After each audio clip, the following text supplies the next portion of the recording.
सुप्रभात बच्चों, मैं आपकी हिंदी विषय की अध्यापिका आरती शर्मा। बच्चों, आशा है आप लोग घर पर रहकर अच्छे से होंगे, सुरक्षित होंगे।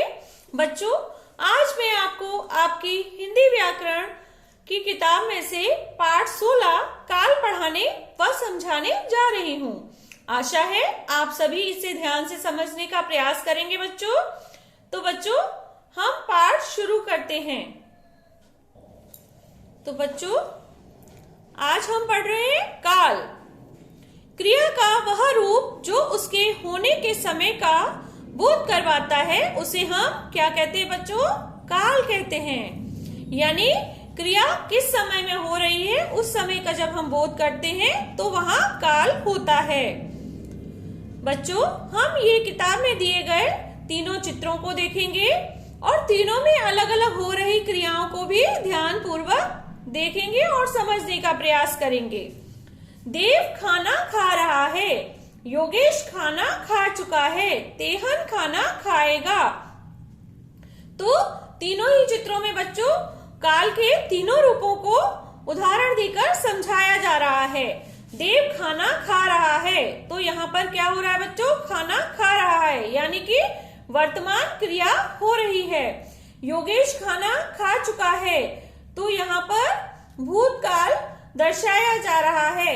तेहन खाना खाएगा, इस उदाहरण में भविष्य काल के समय का बोध हो रहा है। तो बच्चों, उपरोक्त वाक्यों के पहले वाक्य में हमने देखा अभी खाना खाने की क्रिया चल रही है और दूसरे में खाने की क्रिया हो चुकी है, जबकि तीसरे वाक्य में खाने की क्रिया अभी अभी होने वाली है।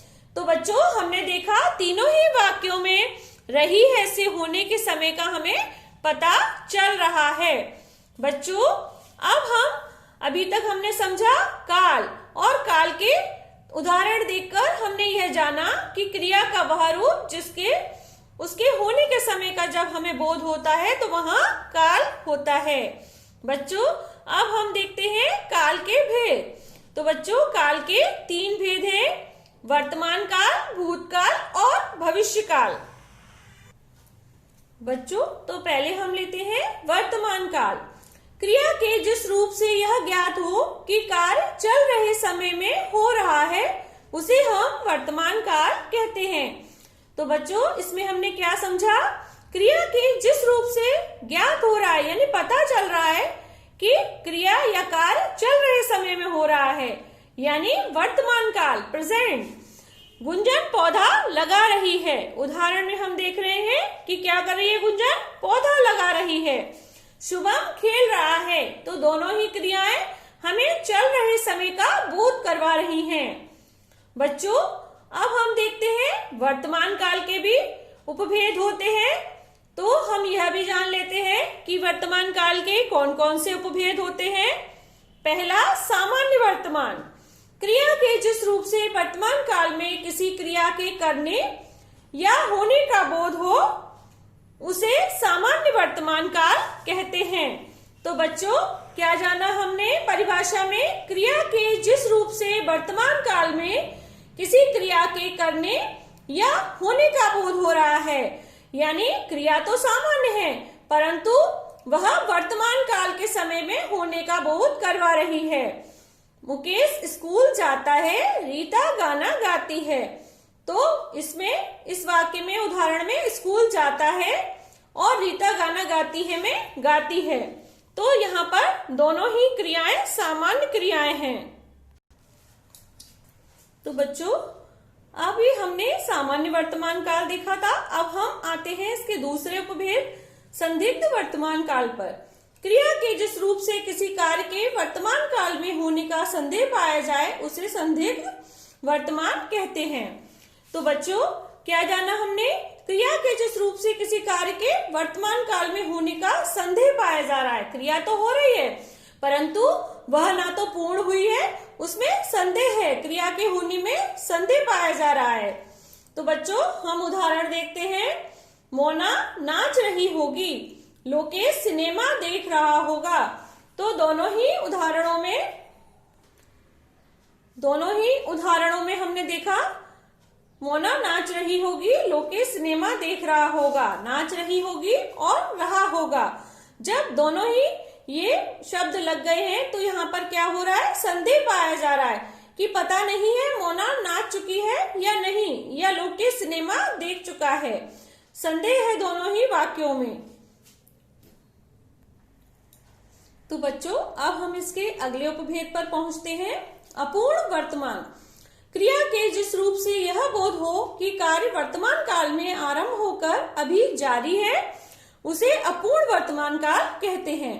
तो बच्चों पहले वाले में हमने देखा था कि संदेह पाया गया था, और यहाँ पर क्या हो रहा है, क्रिया के जिस रूप से यह बोध हो रहा है कि वर्तमान काल में आरंभ तो हुआ है कार्य, परंतु अभी जारी है, पूर्ण नहीं हुआ, इसलिए यहाँ पर अपूर्ण भूतकाल अपूर्ण वर्तमान काल कहते हैं। अब हम इसके उदाहरण देखते हैं। विवेक चित्र बना रहा है, गाय घास खा रही है। तो यहाँ दोनों में क्या हो रहा है बच्चों, विवेक चित्र बना रहा है, वो अभी बना रहा है, उसका चित्र बनाना पूरा नहीं हुआ, कंप्लीट नहीं हुआ है। गाय घास खा रही है, पता नहीं है कि गाय घास खा चुकी है या खाएगी, अभी खा रही है, यानी कि दोनों ही में वर्तमान अपूर्ण क्रियाएं हो रही हैं, यानी वर्तमान में तो हो रही है क्रियाएं परंतु पूर्ण नहीं हुई है, इसलिए यहाँ पर अपूर्ण वर्तमान काल होगा। बच्चों अब हम काल के अगले भेद पर पहुंचते हैं। भूतकाल बीते हुए समय का बोध करवाने वाला क्रिया रूप भूतकाल कहलाता है। जैसे मैंने गृह कार्य कर लिया था। तो बच्चों यहाँ पर हम क्या देख रहे हैं, इसमें हमें बीते हुए समय का बोध हो रहा है, बीते हुए समय का पता लग रहा है। तो यहाँ पर भूतकाल की में हो रही है क्रिया, मैंने गृह कार्य कर लिया था, यानी मैंने तो गृह कार्य पहले ही कर लिया था, तो यह हमें बोध करवा रही है भूतकाल का। बच्चों भूतकाल के भी 6 भेद होते हैं। पहले हम देखते हैं सामान्य भूतकाल। क्रिया का वह रूप जो सामान्यतः किसी कार्य का बीते हुए समय में होना बताता है, उसे सामान्य भूतकाल कहते हैं। तो बच्चों अभी हमने जाना था भूतकाल, अब भूतकाल का जो उपभेद है उसको सामान्य भूतकाल को देखते हैं। क्रिया का वह रूप जो सामान्यतः किसी कार्य का बीते हुए समय में होना बता रहा है। तो यहाँ पे हम उदाहरण द्वारा जानते हैं। रुचि विद्यालय गई, फल वाले ने फल बेचे। तो दोनों ही क्रियाओं में क्या हो रहा है, हमें भूतकाल के समय का बोध हो रहा है। अब बच्चों अगला देखते हैं आसन्न भूतकाल। क्रिया के जिस रूप से किसी कार्य का अभी अभी समाप्त होने का बोध हो, उसे आसन्न भूतकाल कहते हैं।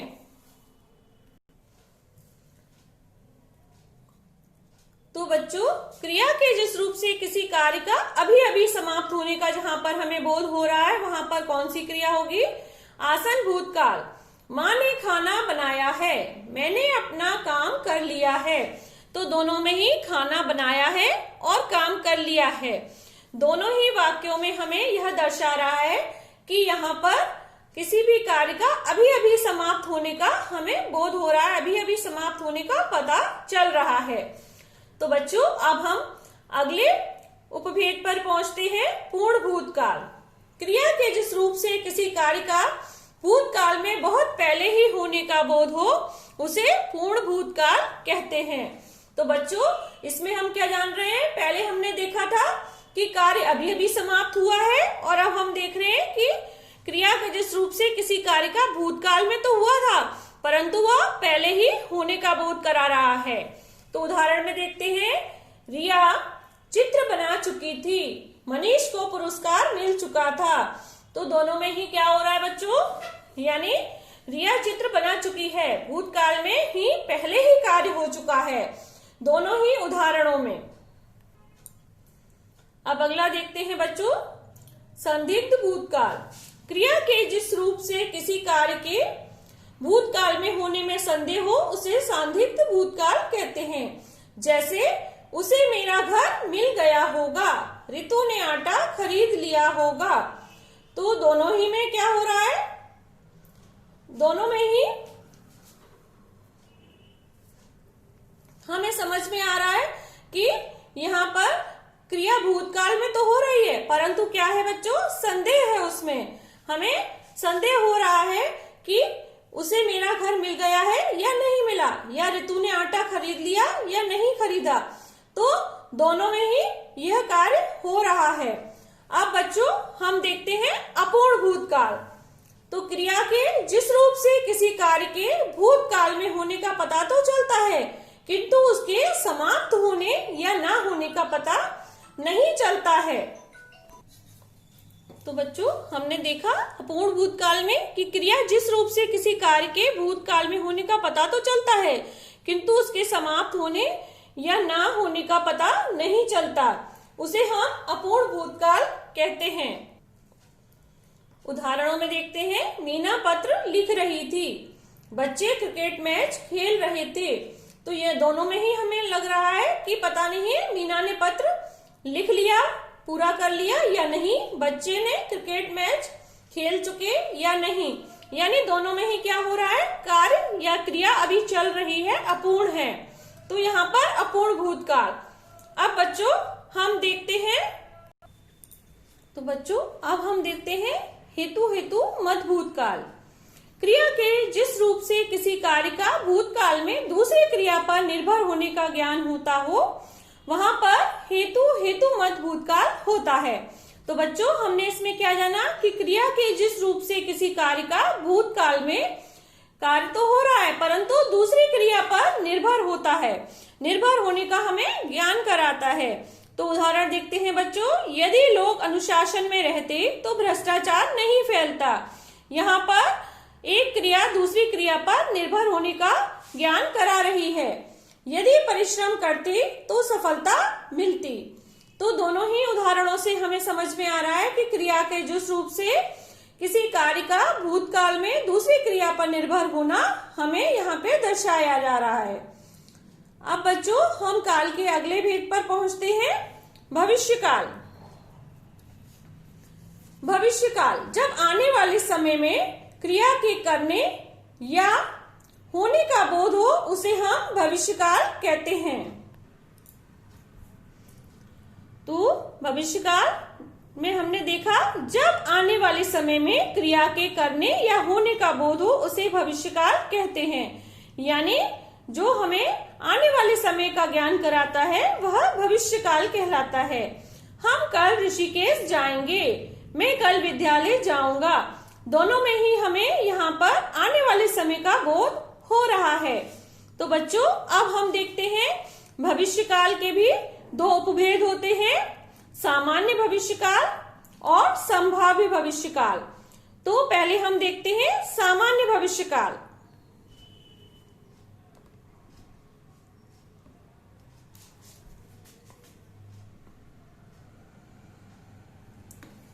तो हमने देखा बच्चों सामान्य भविष्यकाल, राकेश फिल्म में काम करेगा। क्रिया के जिस रूप से यह बोध होता है कि क्रिया का व्यापार आने वाले समय में होगा, उसे सामान्य भविष्यकाल कहते हैं। तो अभी हमने देखा था कि राकेश फिल्म में काम करेगा, माँ खाना बनाएगी। दोनों में ही क्या हो रहा है, भविष्यकाल के समय का बोध हो रहा है, व्यापार आने वाले समय में होगा, अभी नहीं हो रहा है। संभाव्य भविष्य, क्रिया के जिस रूप से भविष्य काल में किसी कार्य के होने की संभावना पाई जाए, उसे संभाव्य भविष्य काल कहते हैं। तो इसमें क्या हो रहा है, इसमें संभावना जताई जा रही है। क्रिया के जिस रूप से भविष्य काल में तो हो रहा है कार्य, परंतु उसके कार्य के होने की संभावनाएं जताई जा रही हैं, वहां पर संभाव्य भविष्य काल होता है। शायद दादाजी कल आ जाएं, शायद शाम को हम बाजार जाएंगे। दोनों ही वाक्यों में, दोनों ही उदाहरणों में शायद शब्द लगा है, यानी आने वाले समय में जो कार्य होगा उस पर संभावनाएं जताई जा रही हैं। तो बच्चों मैं आशा करती हूँ कि आपको जो मैंने पाठ काल पढ़ाया और समझाया आपको अच्छे से समझ में आ गया होगा। आप घर पर रहकर अपनी किताब व आपको जो नोट्स भेजे जाएंगे उनसे पाठ का और अभ्यास कीजिएगा घर पर रहकर। बच्चों घर पर रहिए, स्वस्थ रहिए और सुरक्षित रहिए। धन्यवाद।